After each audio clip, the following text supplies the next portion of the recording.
Today's hearing provides an opportunity to discuss how Trump's reckless orders are undermining homeland security and making our communities less safe. Over the weekend, we saw Trump federalize the National Guard to respond to protests in Los Angeles and threaten to deploy Marines on U.S. soil against Americans. Trump is using every possible excuse to escalate the situation and manufacture unnecessary confrontations. In January, Trump and Homeland Security Secretary Kristi Noem ordered the Coast Guards to triple its presence at U.S. borders in an attempt to carry out their reckless immigration policy. This redirection of troops to the border comes at great cost to the Coast Guard's other critical missions.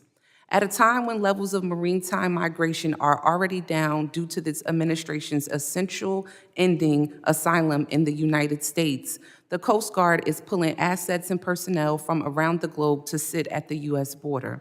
Critically, the Coast Guard has redirected deployments from Indo-Pacific and Arctic regions from Congress has invested heavily on a bipartisan basis in the Coast Guard's capacity to counter aggression from China and Russia.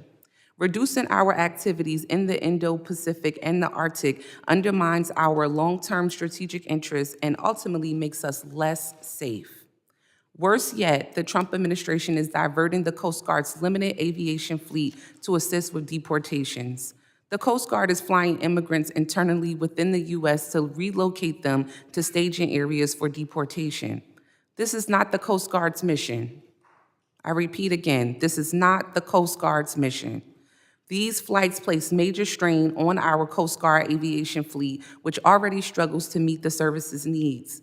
Many Coast Guard aircrafts are from the 80s and 90s and suffer major maintenance and reliability issues.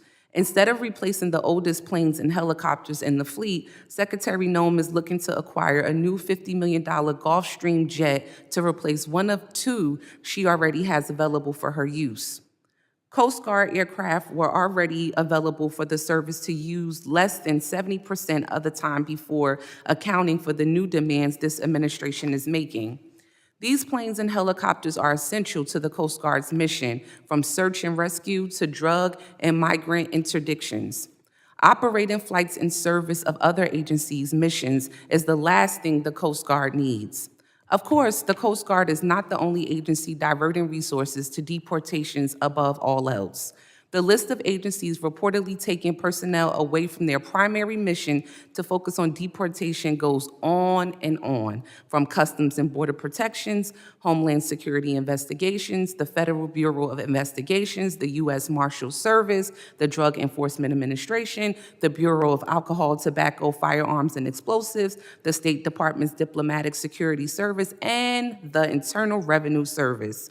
These agencies are all pulling resources from their missions to help deport immigrants, the vast majority who are non-violent, contributing members of our communities.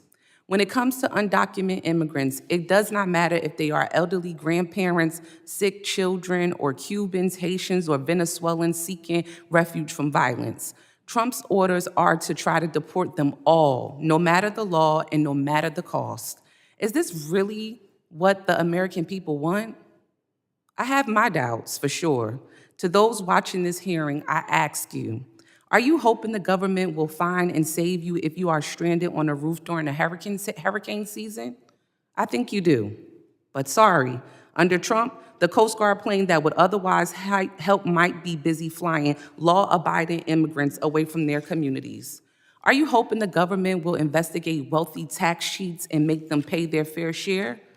I'm sure you hope so, but sorry, under Trump, many of the agents who are supposed to do that are busy deporting local farmers, construction workers, community leaders, and caregivers. Are you hoping federal agents will investigate and stop the worst of the worst drug traffickers, armed smugglers, human traffickers, and even child abusers? I'm sure you do. But sorry, under Trump, many of the agents who are supposed to do that are busy deporting your friends and your neighbors. Those are apparently the federal government's priorities with Trump and Republicans in charge. I want to thank our witnesses again for being here, and I look forward to today's discussion. With that, I yield back.